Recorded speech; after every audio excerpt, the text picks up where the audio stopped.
নমস্কাৰ, এটি গুৰুত্বপূৰ্ণ বাতৰিৰ সৈতে ষ্টুডিঅ'ৰ মজিয়াত মই লিপিকা। যোৰহাটত কেবিনেট মন্ত্ৰী জয়ন্ত মল্লবৰুৱাৰ সংবাদমেল, কেইবাটাও গুৰুত্বপূৰ্ণ মন্তব্য প্ৰদান। নিউজ নাওৰ এক বিশেষ প্ৰতিবেদন।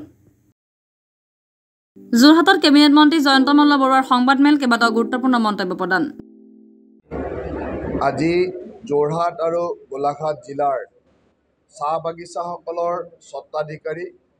পৰিচালন কোম্পানীসমূহ বা ইয়াৰ লগত জড়িত যিসকল শ্ৰমিক সংগঠন ইত্যাদিক আমি নিমন্ত্ৰণ কৰিছিলোঁ। আমাৰ লক্ষ্য হ'ল যে প্ৰধানমন্ত্ৰী ডাঙৰীয়াৰ সপোনৰ আঁচনি যি জল জীৱন মিছন আৰু স্বচ্ছ ভাৰত মিছন, এই দুইটা আঁচনিৰ সফল ৰূপায়ণৰ কাৰণে আজি আমি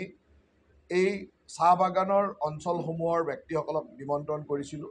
বাগান অঞ্চলত 100% শ্ৰমিকৰ ঘৰত পানী দিবৰ কাৰণে আমি ইতিমধ্যে আঁচনিসমূহ সম্পূৰ্ণ হৈ উঠিছে। এই আঁচনিসমূহৰ দায়িত্ব যাতে বাগান পৰিচালনা সমিতি বা বাগান কৰ্তৃপক্ষই লয়, তাৰ কাৰণে এখন MOU চাইন কৰিব লাগিব। আৰু বাগানৰ যিহেতু খোৱা পানী দিয়াটো বাগানৰ দায়িত্ব, কিন্তু আমি সকলোৱে প্লেণ্টেশ্যন লেবাৰ একমতে বাগানে দিবই লাগে। চৰকাৰে বনাই দিছে, চৰকাৰে তাৰ দৰমহাও জলমিত্ৰৰ মাননীয় চৰকাৰে দিব, ইলেক্ট্ৰিচিটি বিলো চৰকাৰে দিব,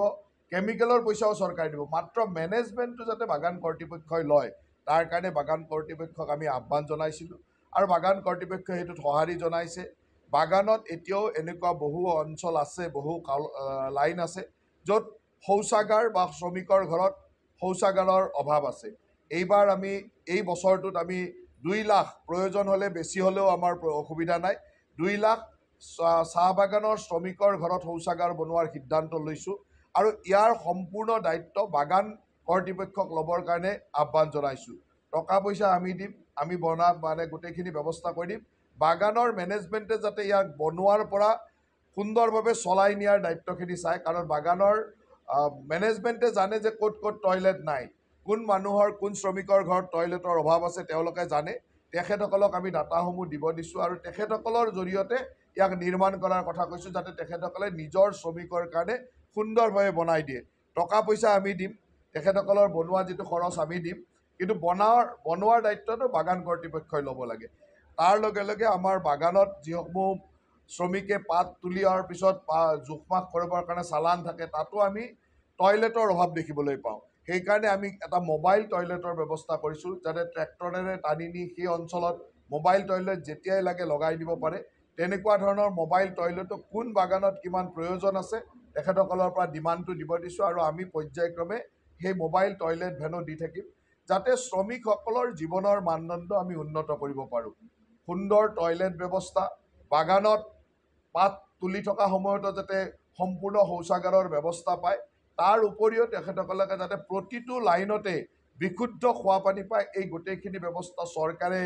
কৰি আনিছে আৰু চৰকাৰৰ এই কামখিনিৰ পৰিচালনা বা মেনেজমেণ্টৰ কামখিনি বাগান কৰ্তৃপক্ষক ল'বৰ কাৰণে আজি বাগানৰ 2খন জিলাৰ সকলো বাগানৰ মালিক, বাগানৰ পৰিচালক বা বাগান মেনেজমেণ্টৰ লগত জড়িত ব্যক্তি, শ্ৰমিক সংগঠনৰ লগত জড়িত ব্যক্তিক মাতি আনিছিলোঁ আৰু তেওঁলোকৰ লগত পুংখানুপুংখভাৱে আলোচনা কৰিলোঁ। তেওঁলোকৰ অসুবিধাসমূহ আমি জানি ল'লোঁ আৰু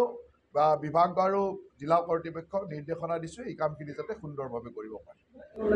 চাওক, এতিয়া অসমত 29,000 আঁচনি চলি আছে, তাৰে 15,000 আঁচনি কমপ্লিট হ'ল, 13,000 আঁচনি কাৰ্যক্ৰম হৈ আছে আৰু বাকী এই যে 29,000 আঁচনিৰ বাকীখিনি কাম চলি আছে। কাম চলি থাকিলেতো বিভাগক পইচা দিব থাকিবই, কাম চলি আছে, তেওঁলোকে বিল দি আছে, পইচা লৈ গৈ থাকিব। ইয়াত কোনো তেনেকুৱা কথা নাই। আমাৰ জল জীৱন মিছন আঁচনিৰ যিবিলাক ঠিকাদাৰ আছে তেওঁলোকে কাম কৰি আছে কাৰণেই, কাম ল'বৰ কাৰণে পইচা পাই আছে কাৰণে ল'বৰ কাৰণে আগ্ৰহী। খুব ধুনীয়াকৈ কাম কৰি আছে আৰু প্ৰত্যেক কণ্ট্ৰেক্টৰৰে 1 কোটি টকাৰ কাম কৰিলে 80 লাখৰ বিল পাই 20 লাখ টকা বাকী থাকে। সেইখিনি আকৌ 1 কোটিৰ কাম কৰিলে আকৌ 1 কোটি টকা লৈ যায়, এইটোৱে নিয়ম। তেনেকৈ কাম কৰি আছে।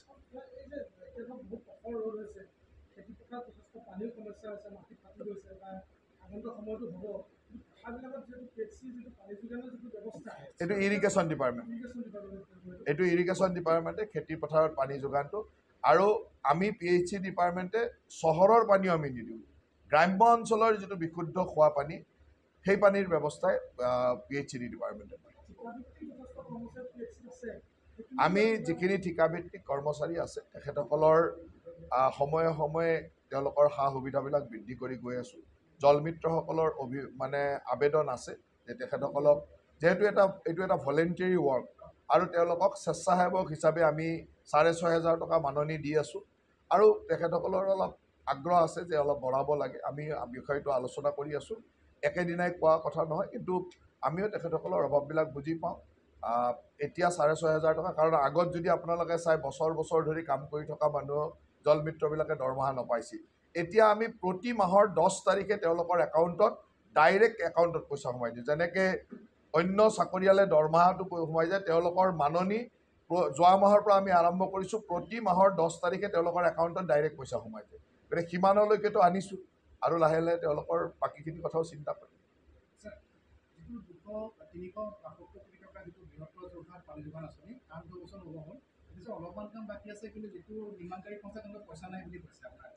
এই যিটো প্ৰায় 2013-14 চনৰ পৰা আৰম্ভ হোৱা প্ৰায় 10 বছৰ আগতে আৰম্ভ হোৱা নিৰ্মল অভিযান আছিল নীল নিৰ্মাণ প্ৰজেক্টৰ এইটো কাম আছিলে পিছত আমি জল জীৱন মিছনৰ অধীনলৈ আনি ইয়াৰ কাম আগবঢ়াইছিলোঁ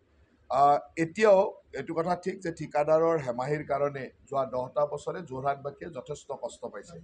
আৰু মই বিভাগৰ দায়িত্ব লোৱাৰ পিছত আপোনালোকেও জানে প্ৰায় 15বাৰতকৈ বেছি যোৰহাটলৈ আহিছোঁ অকল এই আঁচনিটোৰ পৰ্যালোচনা কৰিবৰ কাৰণে কিছু পৰিমাণে সমস্যাবিলাক সমাধান কৰি আনিছোঁ আৰু মই ভাবোঁ যে এতিয়া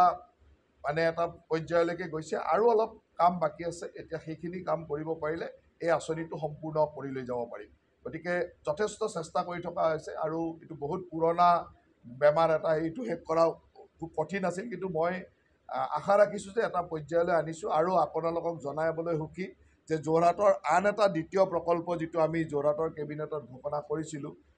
সেই প্ৰকল্পটোৰ ইতিমধ্যে টেণ্ডাৰ হৈ কাম এলটমেণ্ট কৰিলে আৰু খুব কম দিনৰ ভিতৰত এইকেইদিনৰ ভিতৰতে মুখ্যমন্ত্ৰী ডাঙৰীয়া যেতিয়াই যোৰহাটলৈ আহে তেতিয়াই আমি এই প্ৰকল্পৰ শুভাৰম্ভণি কৰিম গতিকে যোৰহাটত 2টা প্ৰকল্পৰ এইটো কামো চলিব আৰু সেইটোৰ কামো আমি সম্পূৰ্ণ কৰি অনাৰ চেষ্টা কৰিছোঁ সদস্যতা ভৰ্তি আমি 25 তাৰিখে প্ৰথম পৰ্যায় শেষ হ'ব আৰু 25 তাৰিখে আমি পৰ্যালোচনা কৰিম যে ক'ত কমি আছে ক'ত বেছি আছে এইটো ঠিক যে কিছুমান সমষ্টিত যথেষ্ট বেছি হৈছে কিছুমান সমষ্টিত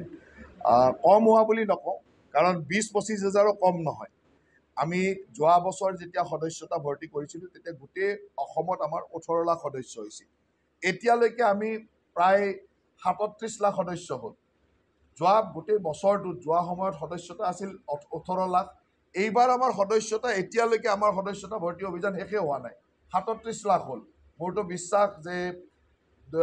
অহা 25 তাৰিখে আমাৰ প্ৰথম পৰ্যায় শেষ হ'ব প্ৰথম পৰ্যায় শেষ হোৱালৈকে